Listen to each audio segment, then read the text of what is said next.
welcome to the Chronicles of Nanny, a nanny resource podcast made for nannies by me, a nanny. I am your host, Martha Tyler, and this week we are going to be talking about how to talk to kids about COVID and kind of just the differences in the worldwide pandemic and what that is doing to the families that we care about. And to do that, I have brought on Jen Daly. Hello, Jen. Hello, Martha. How are you doing? I'm doing really well. How are you? I'm doing all right. This is a weird time in our lives. It is. It certainly is. Yeah, and I first discovered you on the Notable Women page on Facebook. Our mutual friend Kristen started that, and you have been posting videos on there that I personally have found so helpful. And so I thought my listeners might also find it helpful to hear from you.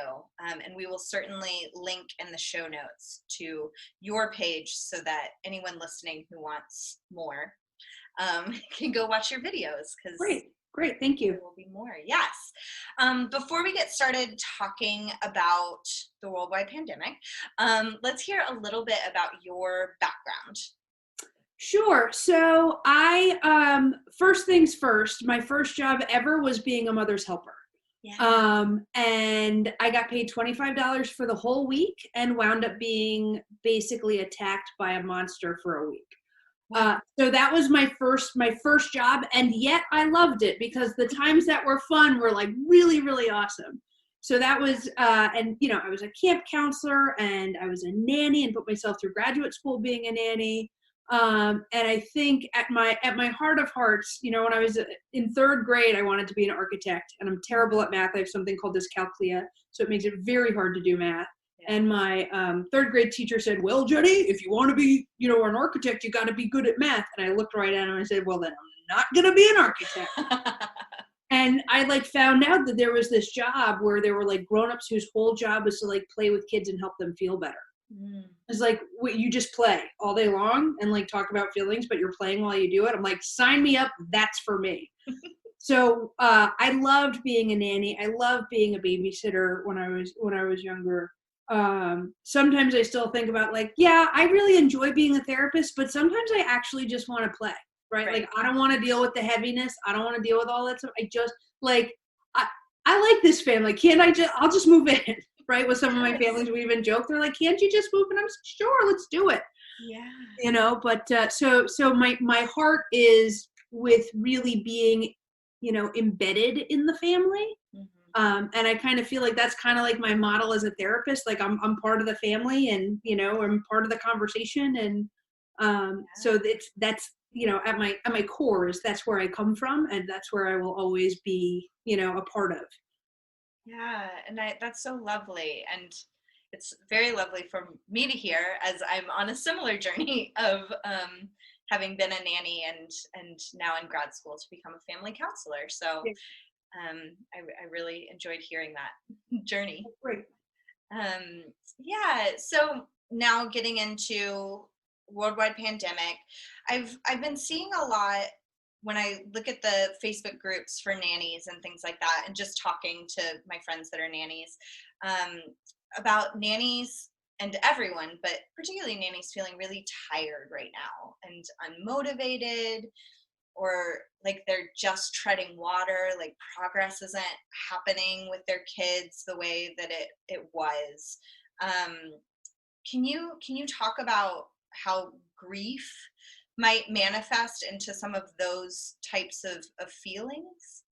Yeah. So holy cow, are we tired? Yeah.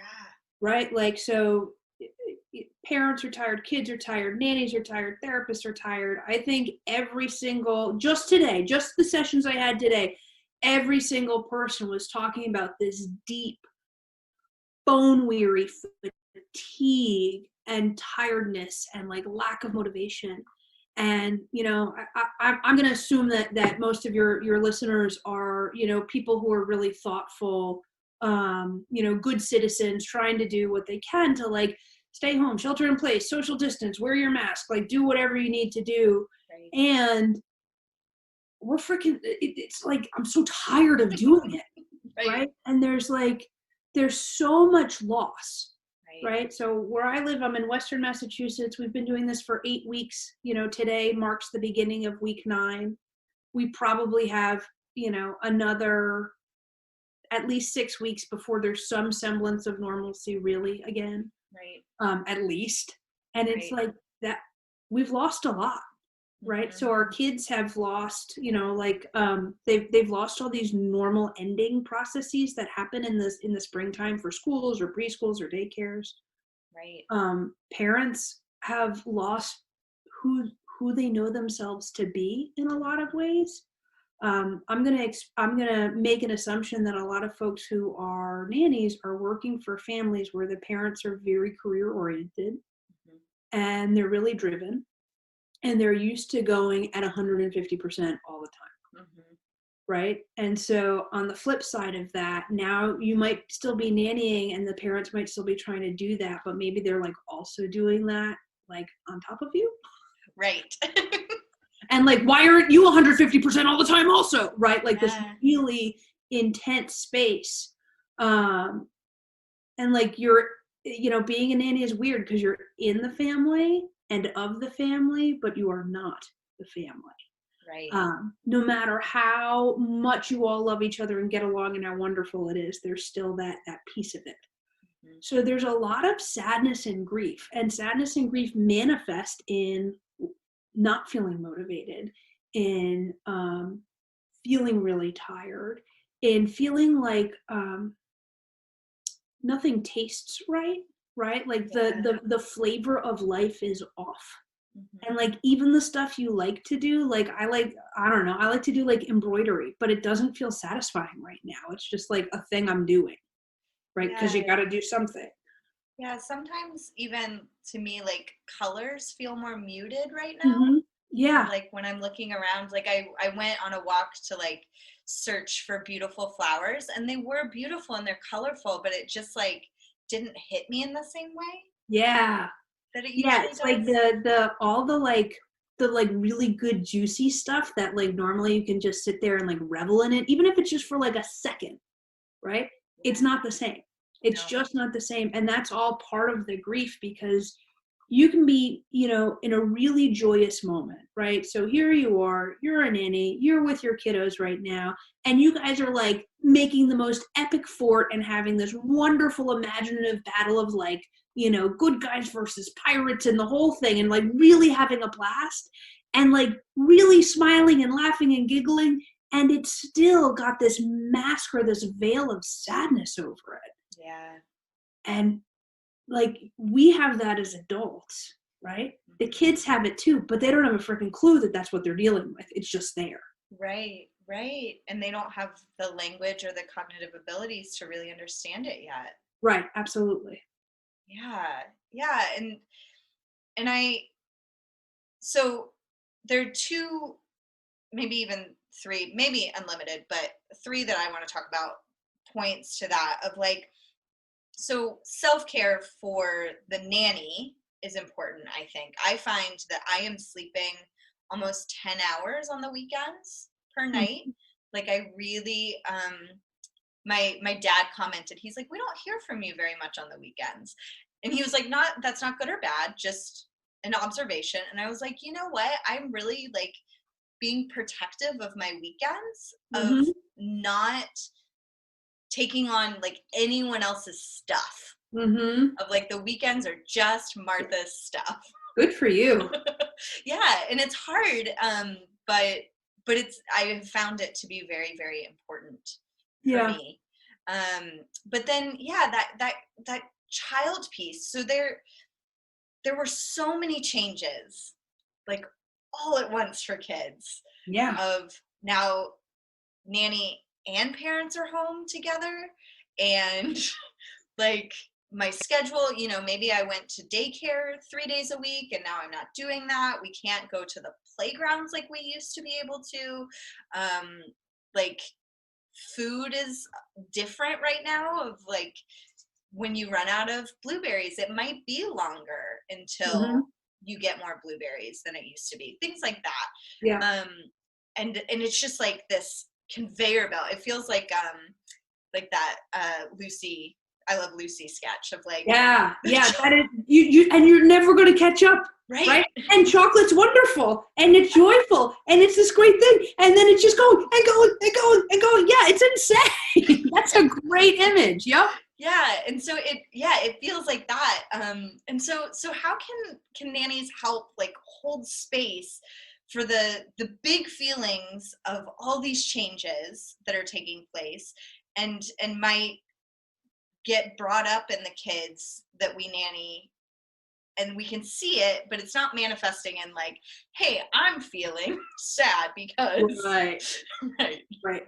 So one, I wanna remind everybody of what our obligations and priorities are, right? Because this is really important for self-care. So your first priority is to yourself, Right. right?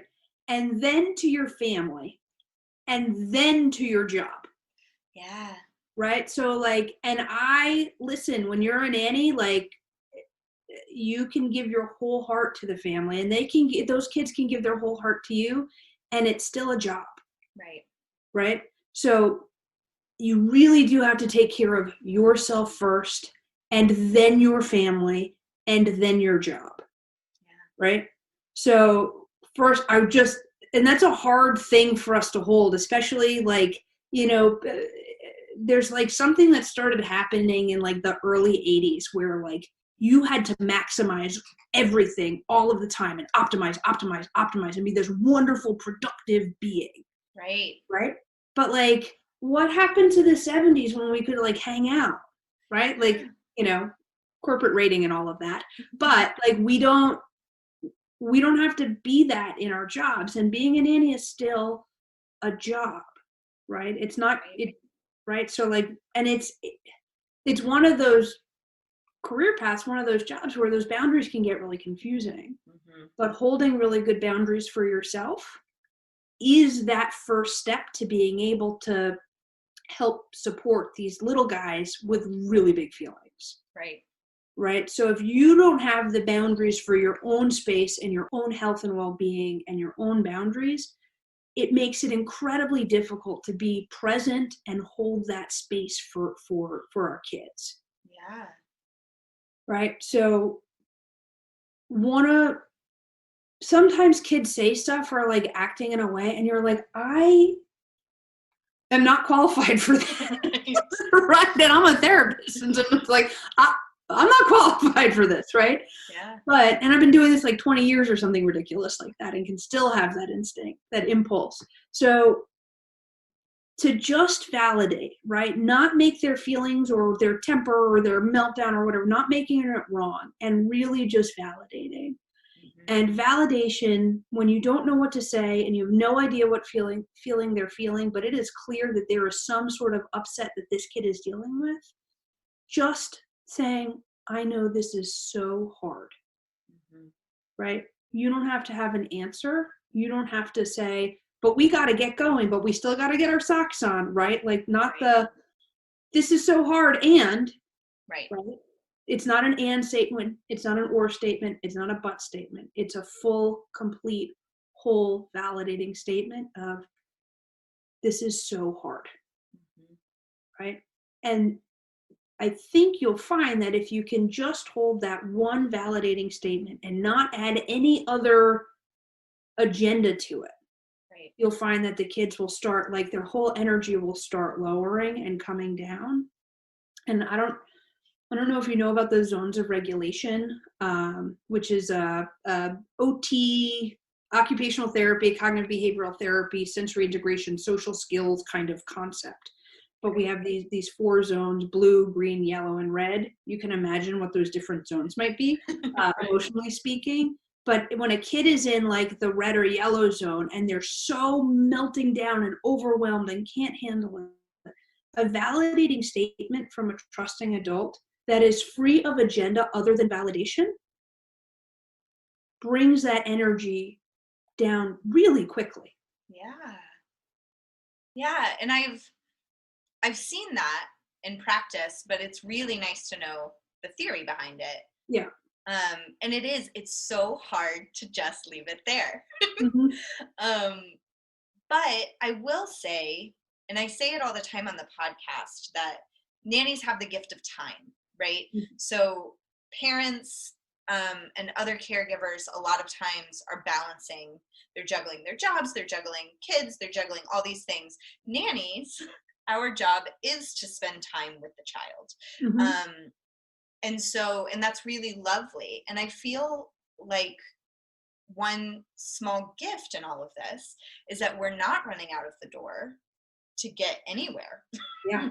And so because I find that those types of meltdowns often happen when we're like moving from one thing to another to another. Yeah, transitions are hard. Transitions are like these little like pain points of loss. Right. Right? Like I was playing with my Legos and now I have to put my shoes on to go somewhere I don't really want to go, or like brush my teeth or something terrible like that. How dare you?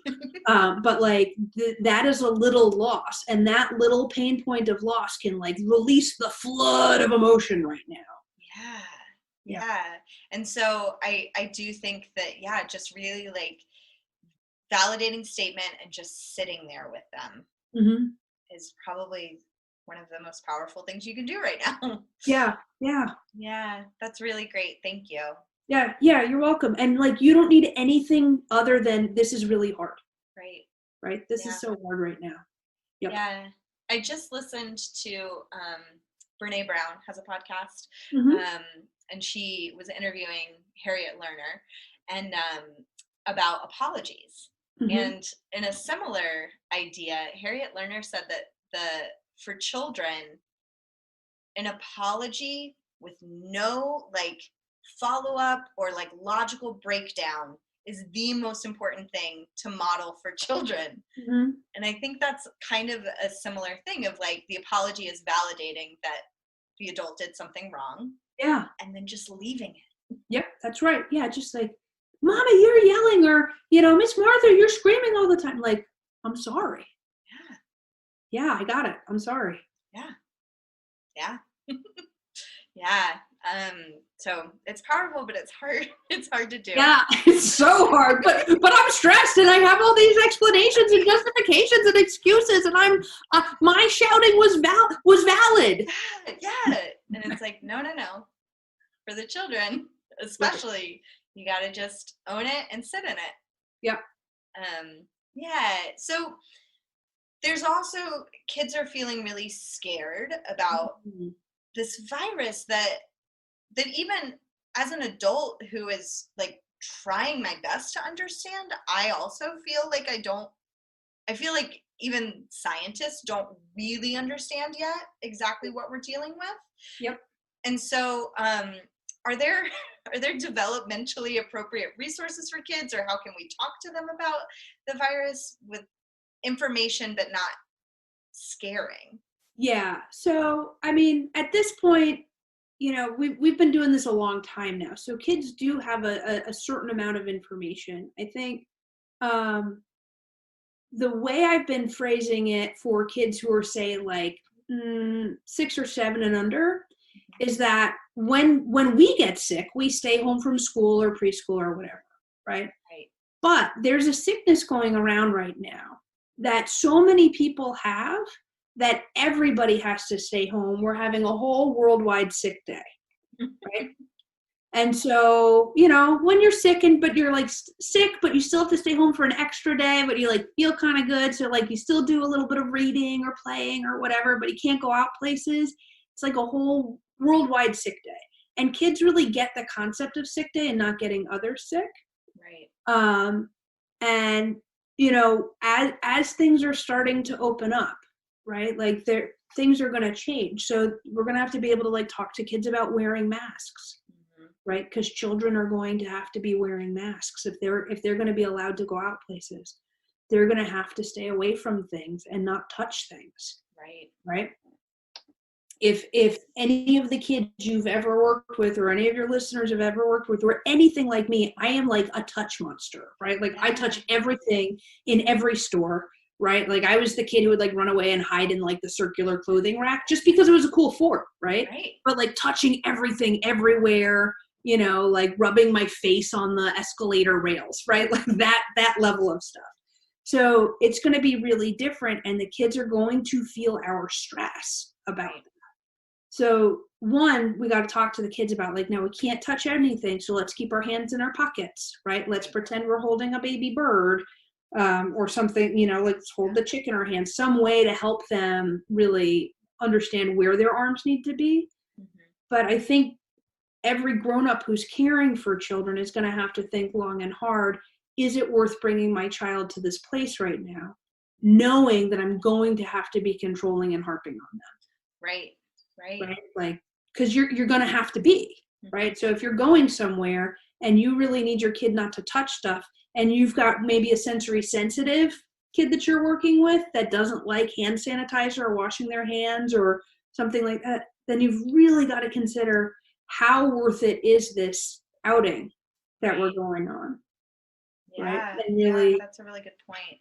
And also consider what kind of nanny and parenting philosophy you have been using. Because there's certain, like, if you're working in a rye household, like you're gonna have to lay some more groundwork for, I have to say no to more things right now to keep you safe, right, than I usually do. Right. So, and just knowing that being just out in front of that, the child is not bad or different for having those impulses, that the situation has changed. Absolutely. Pre-teaching and being proactive is totally key. Yeah. Right. Yeah. So, this, kids are amazing, right? They're so resilient, and they want so much to please us and to do the right thing and to take care of each others. So when they're trying their best and they make a mistake, if we harp on that, that's hard on them, right? If we pre-teach them and really give them the tools and then give them like reminders of how to do that and fun games to play around that. So like, I don't know if you know the book, Stop Dog Stop, Go Dog Go. Yeah. Yeah. So like, I know a lot of families who live in big cities where that's how they like walk around the city. So they're, the grownups with them, the nannies with them don't have to, constantly hold their hand or say, wait for me. You got too far ahead. Right. So that they can play stop, dog, stop, go, dog, go. Right. And play, really bringing playfulness to it. Yeah. And you can do that with like touching stuff. Like, let's pretend that everything we touch is gonna, is too hot to handle. Right. Like playing hot lava or something like that. Right. So really bringing a playfulness to it will help kids, one, know that it's not so super scary, so it brings their anxiety level down, but gives you a tool to be in communication with them in a particular way that you're like training them to listen. Right. But not in a stressed out way. Yeah. So you're not having to say, no, like, let's keep our hands in our pockets because, there's hot lava out there. And making a game, and it's something you can practice at home. Yes, that's key. I have found success with freeze dancing and then taking that out in the world. So when we say freeze, then they freeze in place, and like often are statues, and sometimes I'll take it further and like comment on whatever statue form they are, so that they get like that attention. Yeah, brilliant. So it's a game that you can play in the household, and then you can bring it out as a safety measure and like management measure later. That's a really brilliant like groundwork laying. That's really important. And I find it helpful because I transition it from music playing, no music playing, which is like outside of me, right? Like, and then we transition to like freeze tag almost in the house, and then we take it out. So so it's really playing with a concept, right? So whatever it's funny that we're talking about it in this way. This isn't where I thought our conversation was going to go, but I love that this is where we're going. They've done some research around how many repetitions does it take a child to learn something. And the research is showing that it takes about 10 repetitions of a new concept for a child to learn it, unless they learn it through play. And if they learn it through play, it takes 3. Wow. Right? Yeah. So like, you can tell them, don't touch, don't touch, don't touch, don't touch, but you're going to be wasting, like 2/3 of your energy there. Mm-hmm.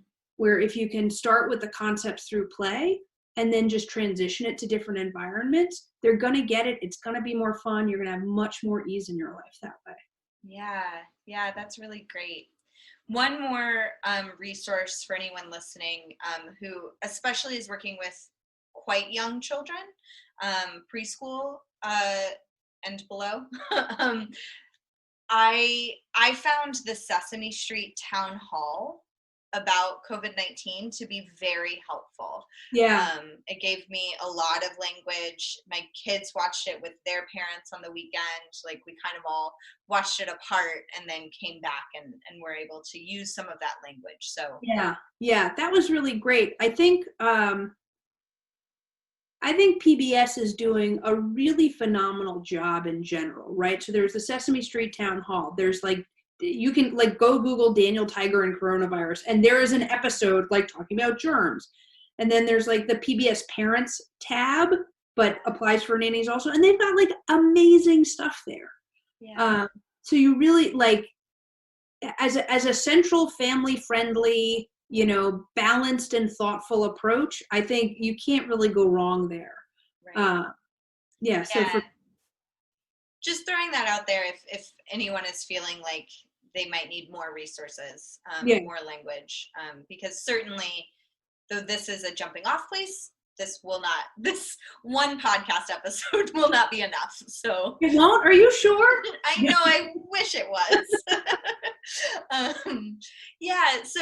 So I think we're all, and I mean all of us, experiencing like extra meltdowns right now. So both children and adults. Mm-hmm. I feel myself, when like a slight thing goes wrong, if I like miss a traffic light that I was really hoping to catch or whatever, even though I don't really have anywhere to be, like it just hits me harder right now. Yeah. When things go a little wrong. So how can we help kids work through those meltdowns? Yeah. So we're in a time of great magnification, right? So the things that kids or us grown-ups are really good at, we are like totally rocking it out right now. And the stuff that is tricky for us, we are completely bombing, right? And there's very little in between. Yeah. Right. So we're going to have more meltdowns. I get cantankerous when I'm grumpy or when I'm like stressed out. I get really cantankerous, and I've been really cantankerous. Yeah. So for the adults, right, first is to like really notice that is the emotion that you're having, right? And I like to take a deep breath and just like kind of like check in with myself, like, is this worth it? Right? Like, I'm like really mad about how my wife just cut the broccoli. Right? Like, is that like a reasonable, is this worth it? Right? Not like, I'm not justified in being angry because the broccoli's wrong. Right? Because that's not a winning argument for me with myself. But like to say, like, is it worth it to engage here right now? Mm-hmm. And if it's not, and I can let it go, take a deep breath, let it go. If I really want to engage, right, then I need to put myself in timeout. Yeah, right? Yeah. So when kids are having meltdowns, right, planning ahead for how are we going to handle it, right? So you will be ineffective at best if you are trying to teach a calm down skill when a kid is already upset. Right. So once they're dysregulated, so once they're in this meltdown zone, they're like their frontal lobes, their neocortex isn't really online for like logic and reason and language and all of that stuff. Mm-hmm. So the only thing that is working in that moment is their limbic system, sending out all of their stress hormones.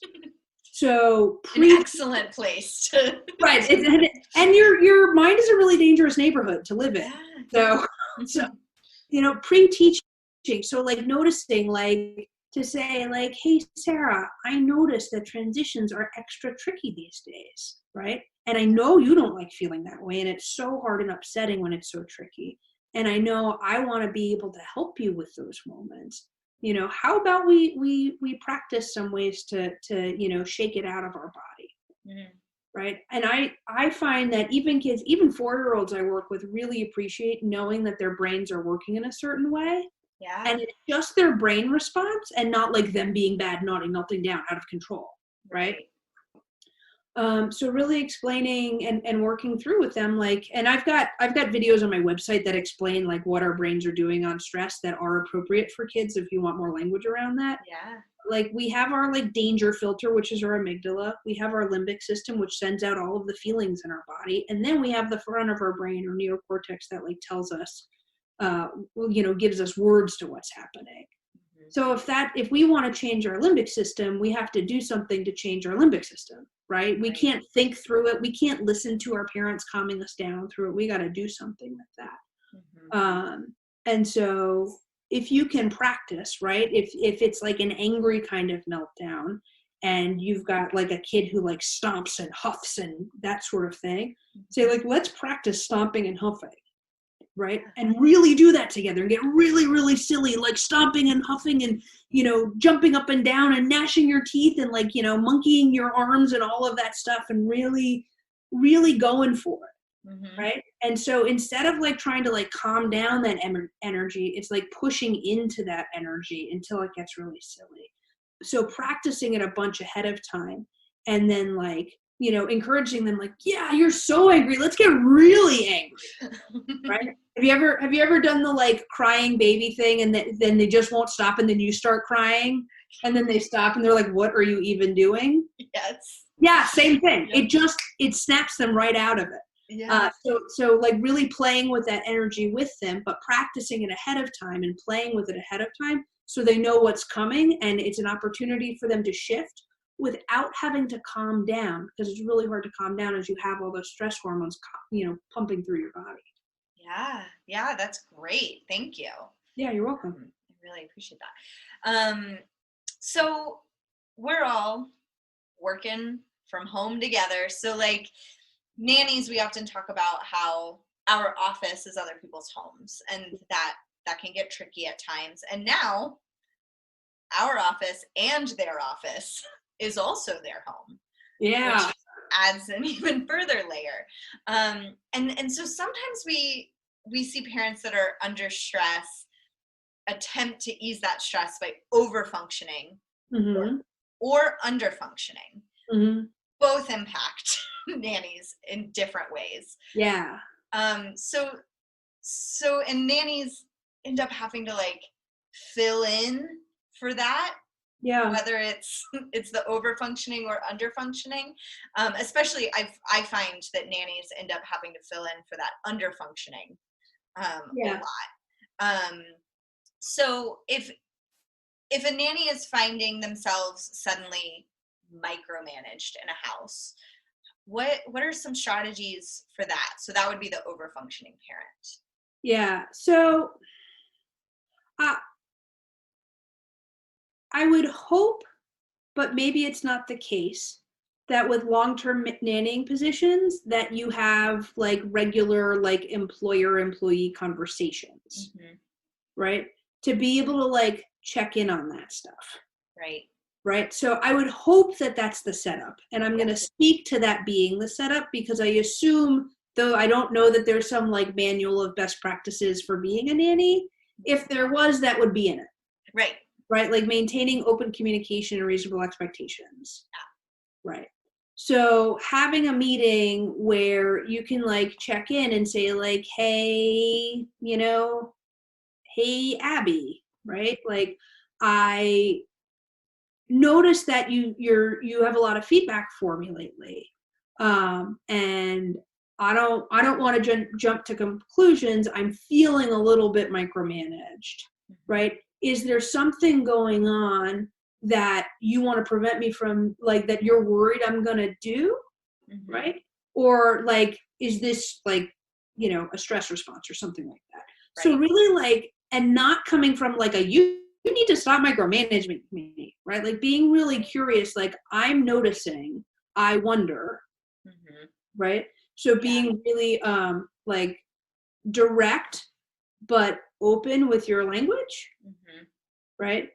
Because if you have a long-term and like more successful, not so micromanaging relationship with the parents that you work with, I imagine that that's going to be a winning thing. Right. If you are newer to a family and being micromanaged, you might notice that this isn't a great fit. Yeah. Right. So I do talk to parents from time to time that tend to micromanage when they feel like the person who's in their home isn't a good fit. Mm-hmm. Or if they're like mourning some super nanny that they had and now they have like somebody who's like just not that. Right. Or if it's hard to do this right now, right? Yeah. Yeah. And some when you're a high performing person anyway, you tend to be very controlling and micromanaging because you can see all of these things. Mm-hmm. Right. So I think it's Bettelheim, Bruce Bettelheim, who's this like child development guy from a million years ago, but he used to embrace the idea of good enough. Uh-huh. Right. So like being a good enough parent is actually no kid needs or wants a perfect, wonderful, all the time, 150% parent. They don't want that in a nanny. They want somebody who's good enough. Yeah. Right. And I imagine if somebody's feeling micromanaged, they might tend to ask their employer more questions than usual because they don't want to get like laid into. And then the employer is going to like read that as a like, can you just like freaking think for yourself? Yeah. Or something like that, right? Like, why are you asking me? Like, you're supposed to be handling this right now. Yeah. Right. But then when I handle it, you're going to yell at me. Right. Right. Yeah. And if you are listening and you're like, ooh, okay, maybe need to have that conversation. The nonviolent communication episode would be a good one for you to go back and listen to before you have that conversation. Because nonviolent communication, yeah, would be, I would think that would be the format that you would want to use for that conversation. I'm observing, I feel, right. Could we try? And then waiting for the response. How about nannies that suddenly kind of feel like they're just being like tossed the children and told like good luck, like bye? Yeah, so I think that's going to come down a lot to like what your personality and your style as a nanny. Yeah. Right. So if I was in a position and somebody said like, listen, like you're just doing this like later, out, see you in 10 hours. Right. Right. Like I find that way easier personally than being managed because I'm like, cool, you're out of my hair. I'm going to do my thing. Yeah. Right. And so like, if you're going to be there for a certain amount of hours every day or whatever that is. Mm-hmm. And so I think all of us have a tendency sometimes to want to make something like bad and wrong and pass judgment on it. Mm-hmm. Right. And so, I'm a social worker by training, and social work always operates from the strengths perspective. Mm-hmm. Right. So I'm going to assume, right, this is like if I was a nanny in this situation where the parents were like, peace out, later, and really checking out, like even if they're like, laying in their bedroom eating bonbons and watching soap operas, like, right? I'm going to assume that this parent has had some amount of reflection and insight that you are the best person for their child in those moments. Mm. Right. And so if you can reframe that for yourself, like, all right, cool. Like these parents can't do this right now. Mm-hmm. And they trust that I can, and I know that I can. Right. So I'm going to be the loving, attentive, attached, curious, engaged adult in their life right now. Yeah. Right. I've probably heard from a dozen different parents over the past couple of weeks. I never signed up to be a full-time parent. Yeah. Right? Like a lot of people, 6 or 8 weeks after maternity leave is over, they're back at work and their kids are in daycare or nanny or whatever. And then they're in school full time. And, I signed up for like, from like 4 p.m. to bedtime and from like 6:30 a.m. to 8 a.m. Like that's, and weekends. Right. I did not sign up for all of this, and I'm not capable of all of this. Right. And had you told me I was required to be a stay-at-home parent, I would have never had kids. Right. Yeah. So like as a therapist working with kids and families, I'm hearing that all over the place. Wow. right? That's really interesting. Yeah. So if a family that you're working with is like dealing with that, Mhm. and they're checking out and handing the kids to you, like really reframing, like, okay, these kids are going to have loving attachment for the next however many hours, um, and I can do that. Yeah. Yeah. That reframing is so important. Um, and I have seen several nannies talk about, feeling really frustrated at going to a house and being like, the dad is sitting on the couch, like watching TV all day. Like, why am I here? Yeah. And so I think that reframing is very, very helpful. Yeah. And yeah, and I think it would be completely fine to ask the dad if he could privately watch TV instead of being in your play space. But yeah, thinking so like little things like that might need tweaking, but reframing it as I'm here to provide that safe attachment for the Right. child. Right. And like, maybe this is a dad who's like used to working 12 hours a day or something like Yeah, that, and doesn't have the foggiest idea that even like him being in the living room is like disruptive to the flow for the kids. right, right. Right. So you can say like, hey, uh, do you want us to just avoid the living room? Is there like, should we be up in your room? Yeah. This is the one play space that you Right. don't want, right? Yep. Yep. Yeah, so like that's again using that nonviolent communication and just being able to like check in about that stuff. Mhm. Um, Yeah, yeah. That's really good. Um, what are some ways that, and we kind of touched on it at the beginning, but what are some ways that nannies can do some extra self-care right now? yeah, so if you are currently spending the majority of your time being attached and caring for others, Mhm. right? Like you have 100% license to not be on another Zoom cocktail hour with somebody. Yeah, You do not have to be connected with the people that you're not normally connected to. right. Right, there's like all this, I am like an extreme introvert, and there's all this like, let's get together, blah, blah, blah. I'm like, I don't want any of that. I don't normally talk to you. Like, I'll go on Facebook for half an hour and I'll hang out with you there like I normally do, but Mhm. if I'm not normally having cocktails with you on a Friday night, I'm not doing it now. Right. Right. So like really like there are going to be lots of people who want to be connected to you and want more and more of you and more of your attention and time. Right. Children are wonderful, but they're energy vampires, right? Yeah. Like I love kids, but man, do they take it out of you, Mhm. right? So it is really okay, and I encourage you to like have some real firm boundaries. If you really enjoy Zoom cocktail hours with friends and it's like the best, do it if that fills you up. But anything that you feel like you're doing outside of work that feels like an obligation, right? Right. Stop. Yeah.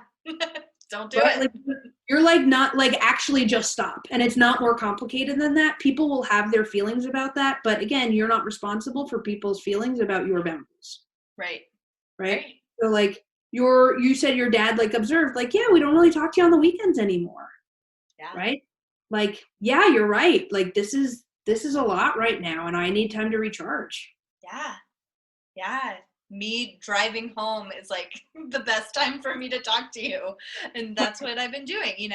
Yeah. And so yeah, that's a really good point. And I also think um nannies, often people that are attracted to this career, are naturally giving people. Yeah. So yeah, really checking in on your own boundaries. And we have an episode about boundaries as well that might be good to go re-listen to, or listen to for the first time if you haven't, because Katie Leineke does just a great job of like laying down what that can really mean. Yeah. um, do you have any like ideas for questions of how we can like get curious if we're like, I feel off, but I am enjoying the cocktail hours, like I feel off. How can we like be curious within ourselves about what areas we need? Yeah. So I think one of my favorite tools is like it's a I don't know if it comes from nonviolent communication or not actually, but it's I feel blank about blank because blank. I need, want, or it would be helpful if blank. Yeah.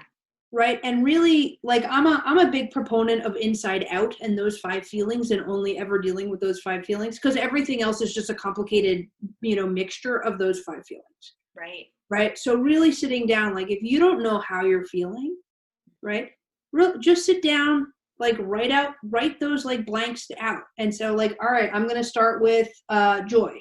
So I feel happy about, and then list all the things you're feeling happy about.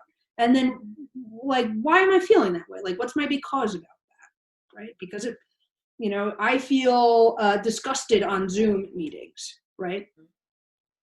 So I feel disgusted about being on Zoom because it's really fatiguing for me to keep attending to people with, like, it feels like I'm trying to, perform surgery with boxing gloves on, right, as a therapist. So, like, I'm missing so much information. So it makes me feel disgusted and annoyed to, like, be on more of these calls. Yeah. Right. So, but I need to, like, sit down and journal that to really check in on it. Right. Yeah. So my wife will go be on the calls, and I'll, like, be cooking or whatever I'm doing. And I'll be like, hey, and then float away again. 'Cause they're not for me. They don't, right. Yeah. They don't fill your cup. Right. But So being right. So doing, I call it the IFAB, because I feel about, because, so if you do the IFAB, right, and really reflect on that stuff, you're going to start getting really clear about what are the things that are helpful or not helpful. Yeah. That's a great way to go about it. Yeah. It's really systematic. And, like, when I don't know how I'm feeling, I'm not feeling anything. Okay, cool. So you're not feeling anything. So let's just write in sadness, because it's one of those 5 feelings. Right. So I feel sad about. Well, I feel sad about, like, I don't know, I'll speak for myself, right? Like, 2 vacations have been canceled because of this. Right. Right. Yeah. And I haven't been on, like, a real vacation, in, like other than visiting, in, like, 5 years. Right. Yeah. And both of them have been canceled. Right? Yeah, that's like, really I feel hard. sad about that. Yeah. Right. The alternative of, like, getting coronavirus and dying would really suck, and I don't want to do that. Right. But I still feel sad.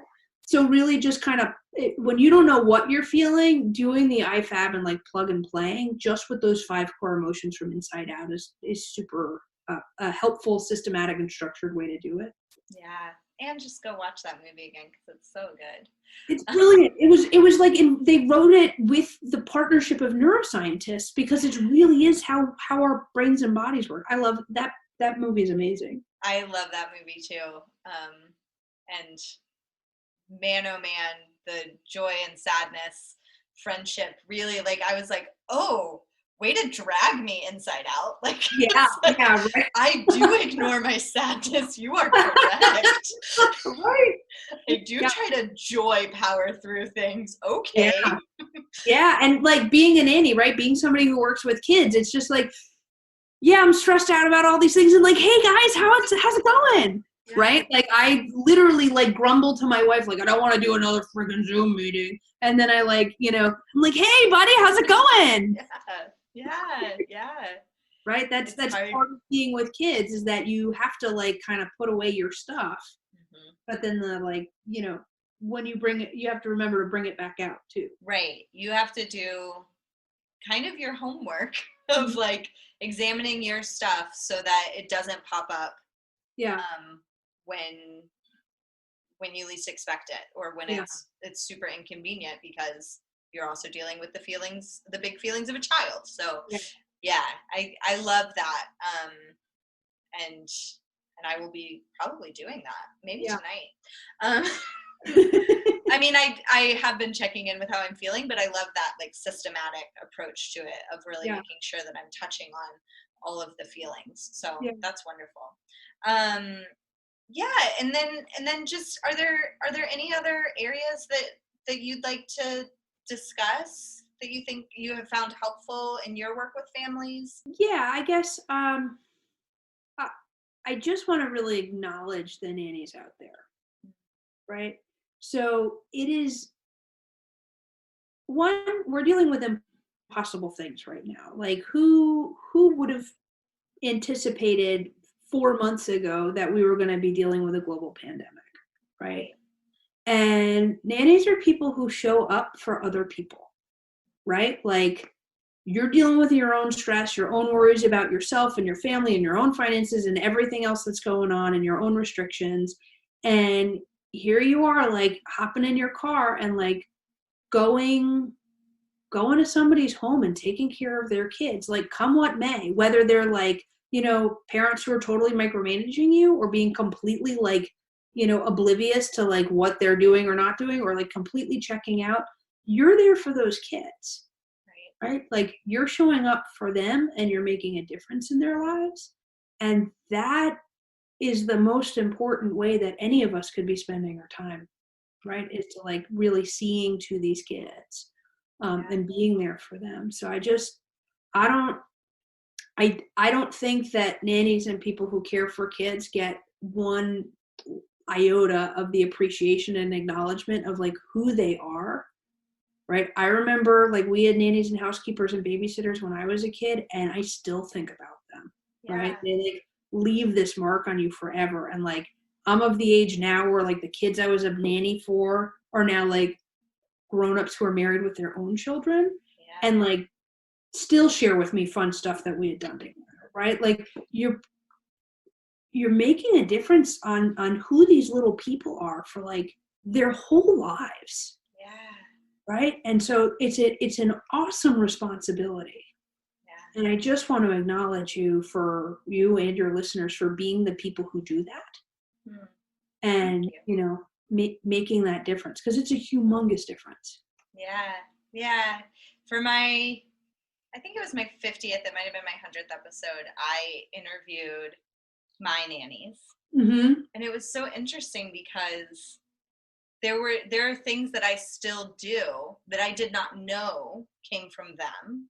Oh, cool. Like, I still think about broccoli as little trees. Yeah. Like, when I eat it, and they were like, yeah, when we were trying to get you to like eat your broccoli, we were like, pretend like you're a giant and these are trees. And I still like sometimes think that when I eat my broccoli, and I had no idea it came from them. Yeah. So, and there, 100 things like that of just these tiny little things that have been left on my heart forever, and it's really, really wonderful. So thank you for that. Are there resources that you have found that are extra helpful right now? I mean, we touched on it a little bit before. I think that the PBS website for the PBS kids and parents, particular areas of PBS, have so much stuff, and it's really, you can tell that it's a little bit differentiated, right? So there's like a kid show on wearing masks and like articles on like, how do you do this thing? And it's like, there are a bajillion different resources out there. The place you bought something from 16 years ago just sent you an email saying that they're there for you, right? There are resources everywhere. Yes. So I'm about like efficient access of information. So like, go to PBS. Right. There's also a great, kids podcast called Brains On. Ooh. That's like science-y stuff, but they talk about germs and like, what is a germ anyway? And so they've been doing stuff like that. So that's a good resource also. Thank you. But I feel like the simplest thing to do, like, just go to PBS. Yeah. Yeah. And then also already in the show notes for you is your Facebook page. So, I would highly recommend. I have really been enjoying, it's like become part of my like weekly routine to just kind of go through and watch your videos and be like, okay, what can I take from this and incorporate into my day? Like, what is helpful from this? And it's a lot of what you're saying is very helpful, which is one of the reasons I asked you to be on here. So that's already in the show notes. If you're driving while you're listening or doing dishes or whatever, don't worry, you don't have to write it down. It'll be there for you. All of my videos are also up on my website, which is jendalylicsw.com. Great. So that not in the show notes too. Yeah, because not everybody has Facebook. So actually, it was my mother-in-law who's like, Jenny, you need to put this on your website so I can see them too. I'm like, okay. There. So they're all up there also. Both links will be there for you. Yeah. Great. Yeah, wonderful. Well, we end each episode with a cute a fun story, and I brought one this week. So I'm working with 2 2-year-olds right now, and we're really working on sharing. And I have one child who her empathy muscles are very, very strong already. And so there will be a disagreement over a toy, and every time she's the one that hands it over, like immediately. Even if we go and get a timer and set the timer, and I'm like, you can play with it, before the timer's done, she hands it over. And so we've just been working through that, and it's such an odd, funny experience to be like, okay, now I'm working with you to not share, because Yeah. like, no, you take this time, girlfriend, like take this time with the toy, enjoy it. Yeah. Like, I'll let you know, and I'll deal with your buddy's feelings. Like, I'll deal with her feelings. You play with your toy. Yeah. And it's something that I never thought I would have to do as a nanny. Like, yeah, right. That's so, you never think that that's what you're going to have to do, but we really do have to start, even when they're 2, like, no, you're not, it's still your time. You don't have to give it up if you want to keep playing with it. And like, you deserve time to play too. Yeah. Because it starts that early. Right. Yeah. Right. It's fascinating. And there are times, because I've mostly been working in the other child's home, and the mom is like, she's like, I'm glad you're working on this, because I'm worried that when my daughter starts, preschool or daycare or whatever, like, not every kid is going to do that. And it's going to be like a huge wake up call for her. Right. Nice people are always going to be nice. And like, whatever, the sharing is a whole weird thing anyway, because we as adults are not actually encouraged to share. No. Right? No, like, if I'm eating my meal and you want my meal, I don't have to give you my meal. No. Yeah. No, yeah, it is. It's a weird boundary thing, and yeah, we've been working on the language around it, because also that's the empathy, the strong empathy child will also try to share things even when the other child doesn't want them. And so like, that's been causing an issue. So it's so fun and funny to me to be working on, like, I need you to be more selfish. Yeah. Have good boundaries. Yes, I need you to have good boundaries. And so we've been working on that, but it's funny because, it feels like a reflection of me too, of like, oh, okay, these are areas that I could have better boundaries, so let's all work on this together. Yeah, absolutely. Oh, I love it. Yeah, well, thank you so much for taking time to talk to us. I really appreciate it. Yeah, thank you for having me, Martha. This was a lot of fun. Great, I'm so glad. And thank you all for listening. We'll see you in a couple weeks. Chronicles of Nanny is produced and hosted by Martha Reddick. Artwork by Noni Amadon. Theme music by Brad Kemp. Find him at secondbedroomstudio.com. Follow us on Facebook and Instagram at Chronicles of Nania, and on Twitter at Nania Podcast. To contact us, email chroniclesofnania@gmail.com. Thanks for listening.